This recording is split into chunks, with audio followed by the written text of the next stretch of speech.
Hey everyone, welcome back to another What's the Tea? Today I have quite a few things to talk about, so I am just going to get right into it. Recently, Cyberpunk 2077 has had a new update, and this new update has been pretty much a performance run with new features from DLSS. There is now a secondary model of the DLSS function that functions a little differently from the original. This new model is called the Transformer model, and I have to say the image quality is a lot sharper, and the game runs at a higher frame rate with frame gen, but it comes with some downsides. For example, foliage and busy scenes have a lot of visual noise in spots. Unless you're using ray reconstruction to get rid of the visual noise, which is pretty much required in this mode, as opposed to the old model of DLSS called the CNN model.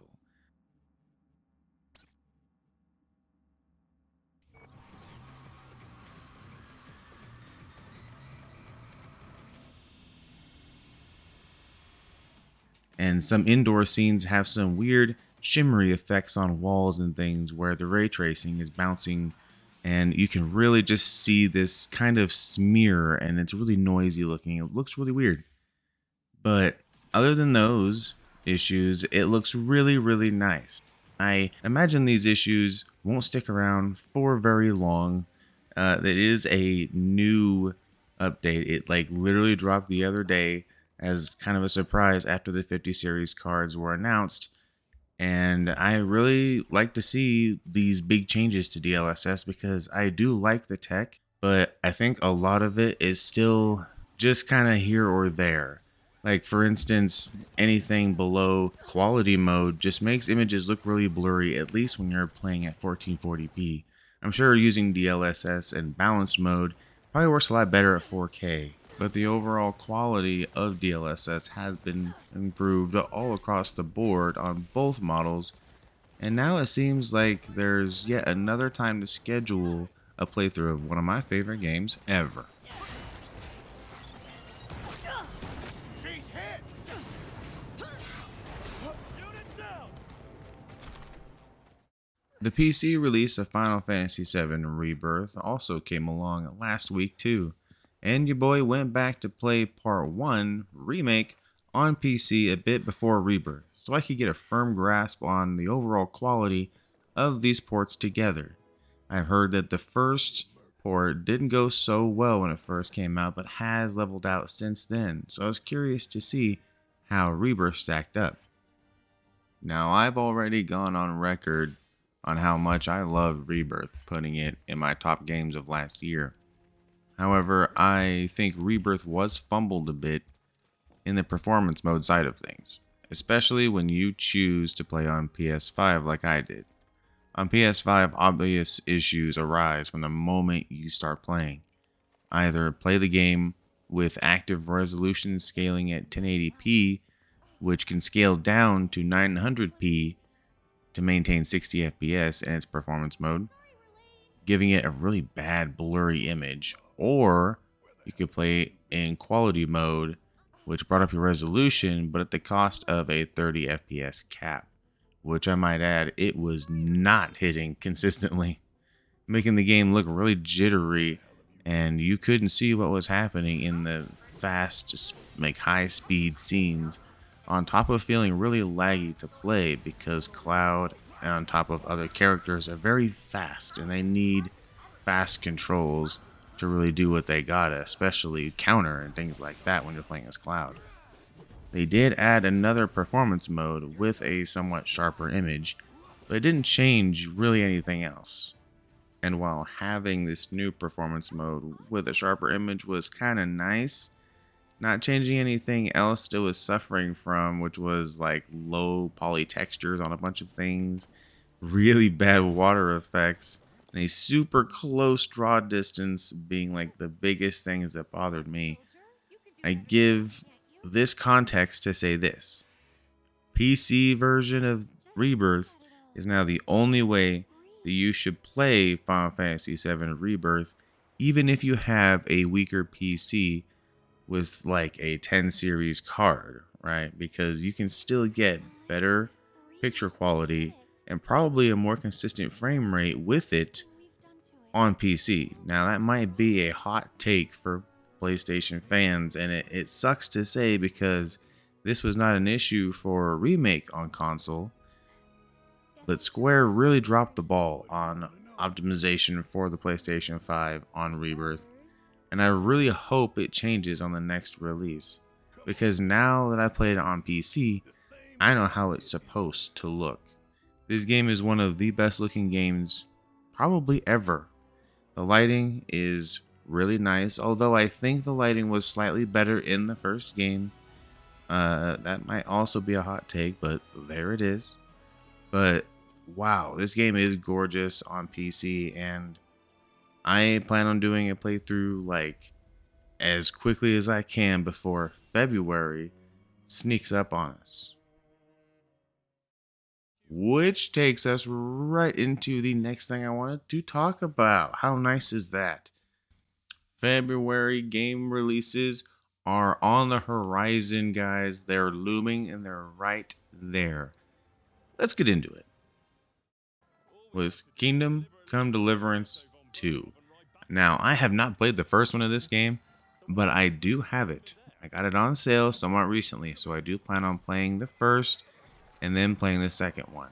But this isn't one I'm going to be personally covering in any way because of the time frame it falls in and me having a lot of other things I have my attention set on.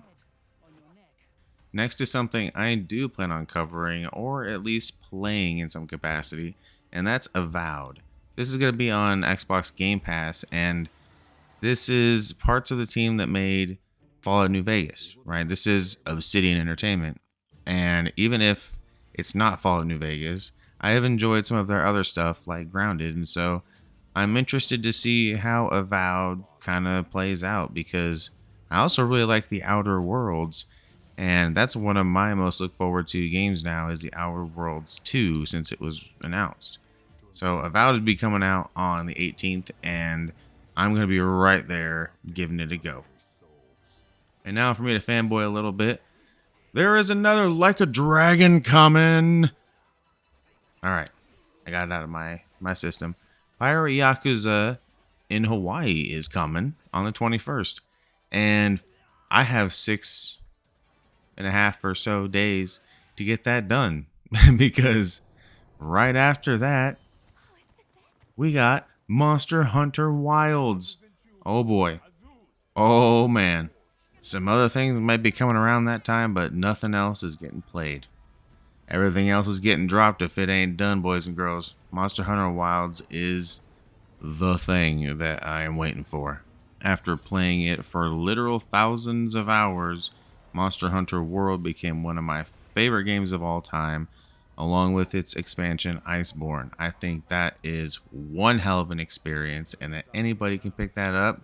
And even if you don't play it all to completion, I think most people have a respect for Monster Hunter and a respect for the monster hunting genre of style of game, because it's just so meticulous and so good at everything it aspires to do. That's not to say it's perfect, but what it does so well that anything it doesn't do that great swiftly gets swept under the rug. Now, I am maybe putting it on a pedestal, but I really want Monster Hunter Wilds to do the same. And I do think after playing it that it can do the same. There were some things about Monster Hunter Rise that made me worry about the direction of Monster Hunter, even though this is two different teams that make the main line and like the kind of spin-off titles. I didn't like the direction, how streamlined everything was, and there is some hints of that here and there that I'm still not sure that I'm fully on board with in Wilds.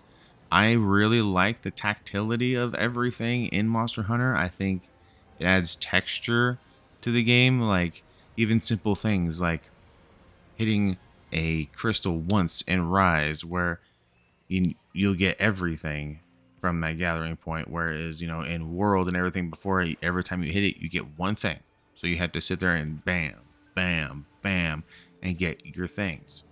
It just felt super streamlined in those kind of ways, but applied to everything.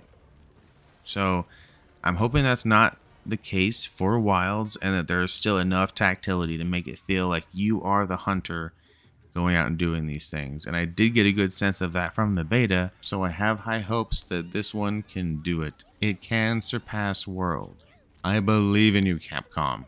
Don't let me down.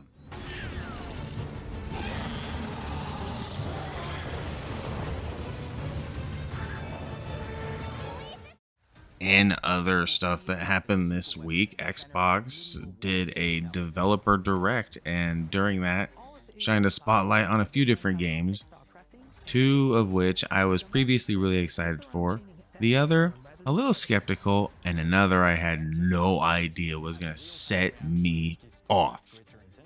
So first, we're going to start with South of Midnight, the thing that I feel like is still a wild card. The other three, I feel like, are almost sure hits. Like, people are interested. People are like, oh, hell yeah. But the only one that seems like it has kind of a mixed reception is South of Midnight. Whether it's because of the art direction, maybe it's because of the main character, maybe it's because of the way they presented this game. But, like, I personally feel like I am going to need to play this game to really judge it, because there's things I see that I really love. There's things and ideas that I don't. One of the biggest concerns I have is real-time combat with the art style that is like this dropped frame animation, stop motion style. And I don't know if real-time combat in that will mix very well. So I'm thankful there's a toggle for that. But I wonder if it's going to lose some of its luster when you toggle the kind of flourishes off like that. So that remains to be seen. Now, for the next two things that they had to talk about were Claire Obscure Expedition 33 and Doom the Dark Ages. I have talked about both of these previously in another What's the Tea, and how I am very much looking forward to both of these, especially Doom the Dark Ages, because I've been playing Doom 2016 and Doom Eternal again in preparation to get ready for Doom the Dark Ages. And man, I just have more respect for those games the more I play them. I tell you what, I actually didn't like Doom Eternal nearly as much as I liked Doom 2016 for various reasons. And this was before I even knew that id kind of had their falling out with Mick Gordon. My buddy and I already knew there was something wrong with the music, you know what I'm saying? It just wasn't hitting in the same way. But the game was also a little odd to play because you couldn't really just sit back and slaughter. It was like it described in this developer direct. You felt like a fighter jet. You were just going at high speed and doing crazy acrobatics while also juggling very low ammo counts. But here in Doom the Dark Ages, you're going to be sticking your ground. You're going to be holding that ground, and you're going to feel more of the tank than anything. And I think that's an awesome change of pace and just exactly what I wanted for the next Doom game. So bring it on. Claire Obscure, apart from what I have previously said, is apparently developed by a bunch of homies just chilling in a manor. That's great. I love that energy. I love the energy that they all brought in this interview and this showing.